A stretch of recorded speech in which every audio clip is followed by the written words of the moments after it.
નવસારીમાં પ્રગતિ પથ યાત્રા યોજાઈ, જેમાં ગુજરાતના વિકાસ અને જનકલ્યાણના પ્રોજેક્ટોને લોકો સુધી પહોંચાડવાનો પ્રયાસ કરવામાં આવ્યો. અમિતા પટેલે સિમણના વનકવચ દાંડીના સત્યાગ્રહ સ્મારક, મટવાડનું શહીદ સ્મારક, નવસારી કૃષિ યુનિવર્સિટીનું બાંબુ રિસર્ચ સેન્ટર અને 8 ગામ મેડિકલ કોલેજ જેવા ઉલ્લેખનીય સ્થળો દર્શાવ્યા.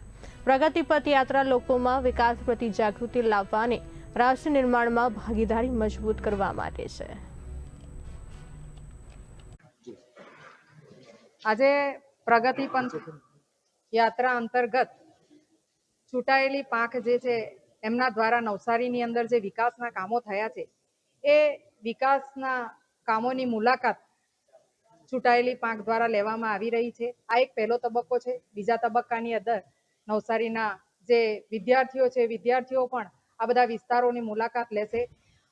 ગુજરાત સરકાર અને કેન્દ્ર સરકાર, આપણા વડાપ્રધાન માનનીય શ્રી નરેન્દ્રભાઈ મોદી સાહેબ અને મુખ્યમંત્રી ભૂપેન્દ્રભાઈ પટેલ દ્વારા વિવિધ યોજનાના માધ્યમ થકી આ વિસ્તારની અંદર ઘણા બધા વિકાસના કામો થયા છે. આજે અમે જ્યારે અહીં 8 ગામની વાત કરું તો 8 ગામની અંદર ખૂબ જ વિશાળ જગ્યા પર મેડિકલ કોલેજની સાથે હોસ્ટેલનું ખૂબ જ સરસ મકાન તૈયાર થયું છે અને અહીં ઘણી બધા વિદ્યાર્થીઓ સ્ટડી પણ કરી રહ્યા છે. એટલે સરકાર દ્વારા આ ખરેખર નવસારીને ખૂબ જ મોટી દેન છે અને એના માધ્યમ થકી આજે ઘણા બધા વિદ્યાર્થીઓ આ વિસ્તારમાં રહીને ભણી રહ્યા છે.